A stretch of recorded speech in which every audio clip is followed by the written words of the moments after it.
Paharini. Most revered Swami Gautamananda Ji Maharaj, revered Swamis Satyadevananda Ji, Sarvalokananda Ji, Atmapriyananda Ji, Muktidananda Ji Maharaj, this galaxy of revered Swamijis present, dear friends, devotees, and well-wishers. As you just heard, I'm at present posted in the Vedanta Society of New York. The most important event in New York, annual event, biggest and most important event, is the New York Marathon. And so, if you see the preparations for this New York Marathon, which happens just at the doorstep of the Vedanta Society, there's a Central Park, and there the preparations go on, you will be happy and delighted. I think every Indian will be happy and delighted to see this New York Marathon is sponsored and organized by the Tata Consultancy Services. I have often seen Indians, when they are walking in the park, it brings a smile to their face. It brings a smile to my face also when I see TCS written there, and the officers and the engineers in TCS in New York, they are working day and night to prepare for the marathon. And after the whole day of the marathon concludes in the Central Park, which is at the doorstep of the Vedanta Society of New York. Now, this is very significant. In order to understand the significance of this, why it seems so symbolic to me, we have to go back to 1893. And the story starts here in Mumbai, in the gateway of India. A few days ago, we went to see with revered Maharaj, Swami Vivekananda's statue there. And in that, it's inscribed that Swami Vivekananda sailed from here, the gateway of India, for the United States to attend the World Parliament of Religions in 1893. But on that ship, there was another person, a Parsi businessman, who was going to the United States in search of business opportunities, Jamshed Tata. And we all know the story, how on the ship, this Hindu sannyasi and this Parsi businessman, they got together and started talking. What did they talk about? Did they talk about religion? Did they talk about business? Not really. Swami Vivekananda said to Jamshed that India needs science and research in science and technology, and it would be wonderful if you could set up an institute for scientific research in India. I mean, it's so significant, so amazing that a monk representing Hinduism, a young person, very young person, going across the world, halfway across the world to an unknown land, and he meets somebody from his own country, not even of his own religion, and then they talk about the future of India, and they talk about science and technology and research. And we know the story, how it developed. Years later, Jamshed wrote to Swami Vivekananda, saying that, if you remember, we met on the ship to America, and I am seized of this idea that you gave me to establish as an institute for scientific research in India. I'm going to do that, and I cannot think of anybody better than you to be the director of this institute. The letter is still there, and it's also inscribed in the institute which came about finally in Bangalore. You have the Indian Institute of Science. Earlier it was called the Tata Institute. In fact, even now, the auto wallahs, they call it the Tata Institute. So it was established because of this dialogue between Vivekananda and Jamshed. Of course, it was not so easy. We now know the later history of this, how it came about. Jamshed passed away, Swami Vivekananda passed away long before this institute was established. The British government, and the money was collected, the land was designated, the British government said the natives of India do not need science and technology. So there's no need to establish such an institute. Sister Nivedita fought tooth and nail in India. She took it to the British Parliament. and finally got permission for establishing this institute, which was later set up. Now the significance of this, Swami Vivekananda's vision of Vedanta, it is not just conventional spirituality. We understand what spirituality is. We understand it is meditation, it is devotion, it is temples and rituals and bhakti. It is also the study of the Upanishads and the Gita. It is monks and devotees.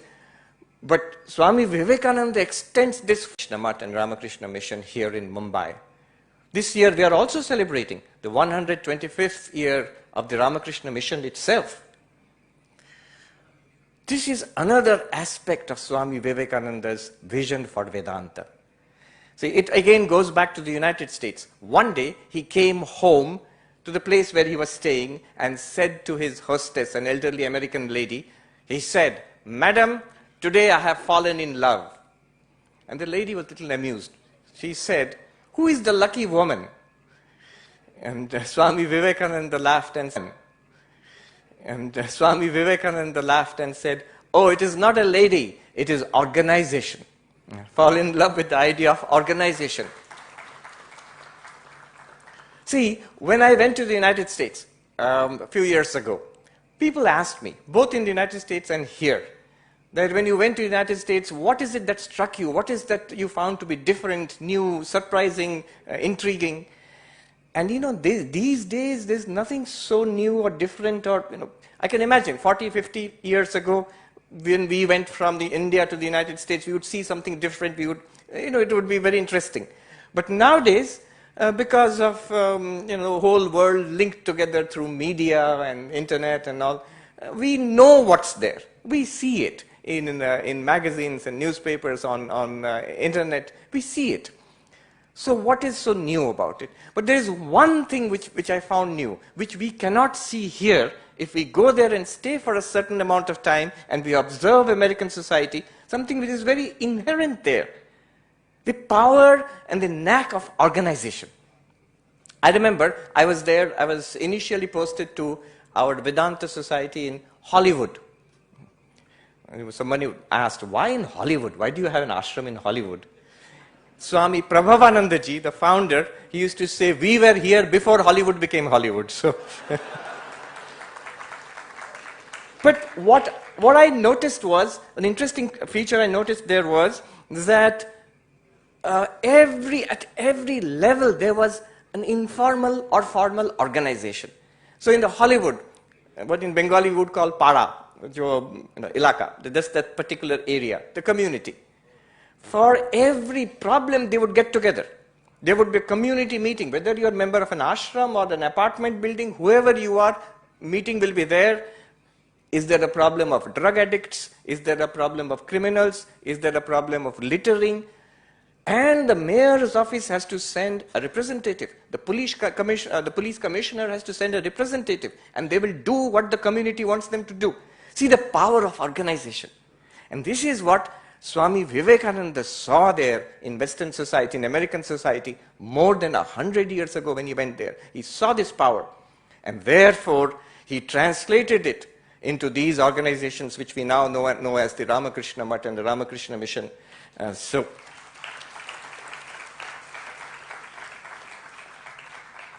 He established the Vedanta Society of New York in 1894. One of the first ashrams of our order. Not the very first, because already the monastery was there in Baranagar and later in Alambajar. But there, one day, Swami Vivekananda was sitting for breakfast. This was in New York in around maybe 1894-95. And they were going to publish one of his lectures as a pamphlet. And the printer, a Dutchman, he came to meet Swami Vivekananda and said, Swami, it would be helpful if we have a logo, a symbol. And Swami Vivekananda, sitting there at the breakfast table, he sketched out the symbol of the Ramakrishna Math and Ramakrishna Mission. When you look at it, is it here? Yes. So if you will see it as wavy waters, a swan swimming on the waters, the sun rising in the background, a lotus blooming in the foreground, and the whole thing encircled by a serpent. Swami Vivekananda sketched it out, and on a piece of paper. And he tossed it across to the printer, to the gentleman, and said, draw it to scale. And that's how we got the logo. And that encapsulates Swami Vivekananda's vision of Vedanta. He explained later that the lotus blooming, it represents devotion, love of God. The wavy waters represent karma, action in this world. The sun rising at the back, it represents jnana, knowledge of self, knowledge of Brahman. And the whole thing being encircled by the serpent, it is the power of yoga, he said. The Kundalini power or the power of yoga. In two different places he has given two different interpretations. And by a combination of work and love and knowledge and yoga of concentration, one can realize God, which is symbolized by the swan, the Paramatman, the swan swimming in the water. So this is, in essence, Swami Vivekananda's ideal of the four yogas, the harmony of four yogas, which Swami Atmapriyanji just so eloquently spoke about just now. This idea was there throughout in Indian spiritual history. There are different modes in which one can be spiritual. One way is the way of devotion, where the problem is stated as that God exists, but we do not have devotion to God. And the solution is to have love, faith, devotion to God, to worship God, to surrender to God. So this is the path of bhakti. God exists. How do I know? Take it on faith. Your guru is telling you, scriptures are telling you, holy people are telling you, so God exists. Take it on faith. And worship, love God until one gets a transcendent experience, when it becomes no more just a question of I believe, but then it will become I know. But still, that is the path of devotion, path of love. There is another path, the path of yoga, where it says not so much a question of faith. Patanjali tells us that not so much a question of faith, it's a matter of experience. Swami Vivekananda, when he went to America, he said religion is realization, not just believing in something. So it's a question of direct experience of the suprasensuous, of the transcendent reality. And how do you do it? The problem is not lack of faith, solution is not faith, the problem is restless mind, chitta vritti. And the solution is chitta vritti nirodha, settling the restlessness of the mind in deep focus and in deep meditation in samadhi. So that's the yogic way. And very, very important for this day and age. Swami Vivekananda stressed it in America. He realized that this is the age of empirical experience, of direct experience. It's no use saying you have to believe in this. People had heard that for centuries, that you have to believe in religion because the church says so, the book says so, the preacher says so. But Vivekananda said, you believe in religion because it's a question of experience. One can experience God. That's what made Vivekananda Vivekananda. Narendranath goes to Sri Ramakrishna and asks, have you seen God? And Sri Ramakrishna says, yes, I have seen God, just as I see you, even more clearly. So this appeal of experience, I can see God, I can experience God. That is the path of yoga. There's also another path, that it is not so much a question of faith or not faith, it's not so much a question of calming the mind or not calming the mind, it's a question of ignorance and knowledge. And the path of jnana says, you are Brahman, and you just do not know it, and through a method of Vedantic inquiry, we will come to know it and see for ourselves. So all these paths were there, jnana, bhakti, yoga, and karma. All our activities usually are selfish in motive. What can I get for myself? If you can convert it into unselfish activity, it will lead directly to God realization. All these paths were there. Now what had usually happened was, in Sanatana Dharma, in fact in all the traditional paths, all the four yogas are included, but usually there is a hierarchy. If you ask Shankaracharya, he will say that bhakti is helpful, karma is definitely helpful, meditation is very helpful, but none of them will give you God realization. Enlightenment will come only through jnana, because the real problem is ignorance of the self, and therefore knowledge of the self will lead to enlightenment. If you ask Sri Ramanujacharya or Sri Madhvacharya, same question. Which yoga will lead to enlightenment? They will say, not jnana, not even karma. Poor karma usually used to have a lowest rank. These are helpful for preparation.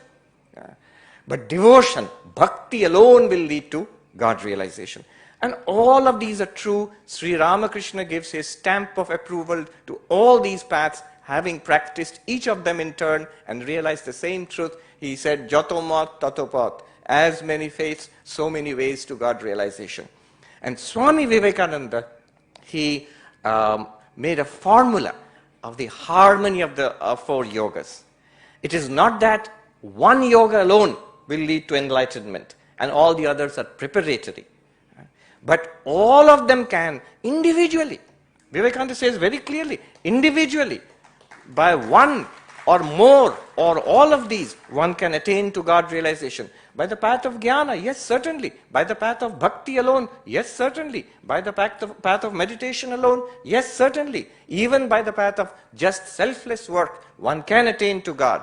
But Swami Vivekananda's great insight, and by the way, all these Vedantic insights of Swami Vivekananda, they were drawn entirely from a reading of Sri Ramakrishna's life, as Swami Atmapriyanji was just saying.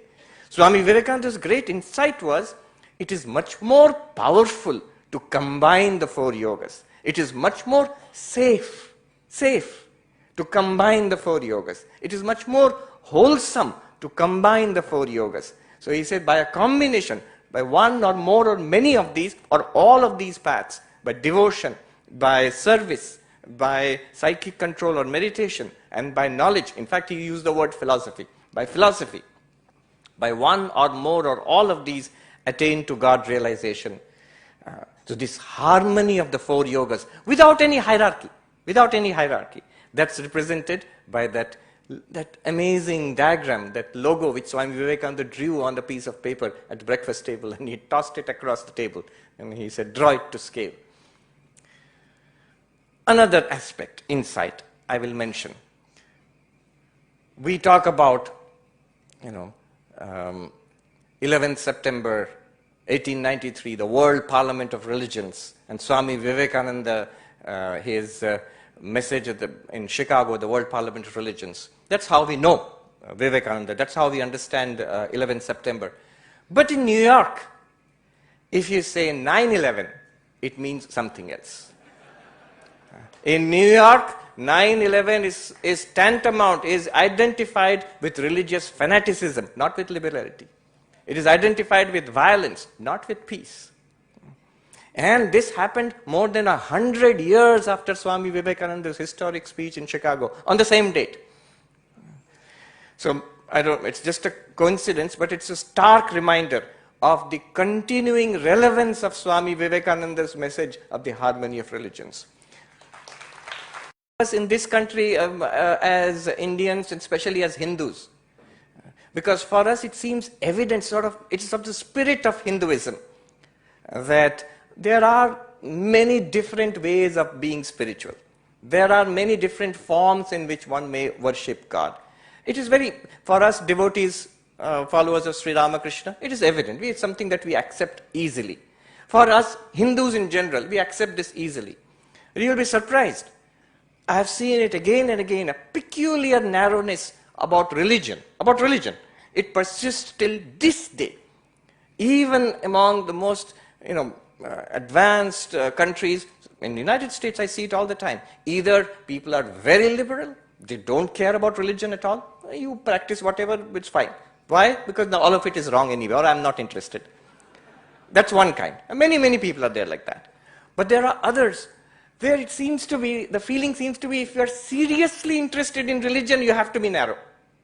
I'll tell you one incident. The World Parliament of Religions in Toronto, it's still held, the World Parliament of Religions, periodically. So in Toronto in 2018, there was one session in which an evangelist, who are generally quite fundamentalist, Christian evangelist, he was going to give a talk. And he said, the goal of our path, our teaching is you follow Jesus Christ and try to live a life according to the ideals of Jesus Christ, and to tell others the error of their ways and to bring them to our path. So I asked a question, that the first path is very beautiful. to live according to the ideals of Jesus Christ is very beautiful. But the second part, is it so important to tell everybody else that you are wrong, you have to come to our path? And he said, yes, this is very interesting. He said that, no, that is what we are taught. And this is a fundamental part of our practice, to bring everybody else to our path. So even now, it is extremely relevant. Swami Vivekananda's message of the harmony of religions. Each path can lead to God realization. I used to be surprised when I came across these narrow sentiments in the United States. I couldn't understand. Why is there so much resistance to this idea of the harmony of religions? It's a good idea. It's a useful idea. And it's beneficial. And it seems true. If only one path is true. In fact, let me tell you this and I'll conclude. One of our senior Swamis, an American Swami, he became a monk many, many years ago, decades ago. I asked him, how did you become a monk in the Ramakrishna order? He said, I grew up in a very conservative part of the United States, in North Carolina. And I was interested in religion, but I found every little church was criticizing every other church. They were saying, we alone have the truth and everybody else is going to go to hell. We are true, we are right, everybody else is wrong. And this, he said, I was a young man, I thought maybe we are also wrong then. If everybody is wrong, how is it that only we can be right? So probably everybody is wrong. Now, years later, he said, I came across Vedanta for the Western World, a publication, and there I came across the idea, not that one is right and everybody is wrong. Not that everybody is wrong also. In fact, everybody is right. Everybody is right. This idea I got from Vedanta, and I said, this is the path that I want to follow. I really believe this, and I'm so happy to see that here is a teaching from a religion which teaches this very truth, that all religions are true. I used to find it strange. Why don't people accept it? Until somebody explained to me that, from a certain perspective, a Western perspective, to say that all religions are true is to say that religions are not true. They cannot be true. Because truth is one, everything else has to be false, and somehow that one truth is to be my truth. Somehow the religion that I belong to is true, everything else has to be false.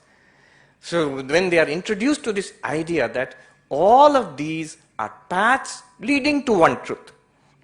So this is a new idea. It is very common and easily accepted by us, but it's a new idea for the rest of the world. And Swami Vivekananda's vision of Vedanta, mission of Vedanta, one part of it was to spread this idea across the world.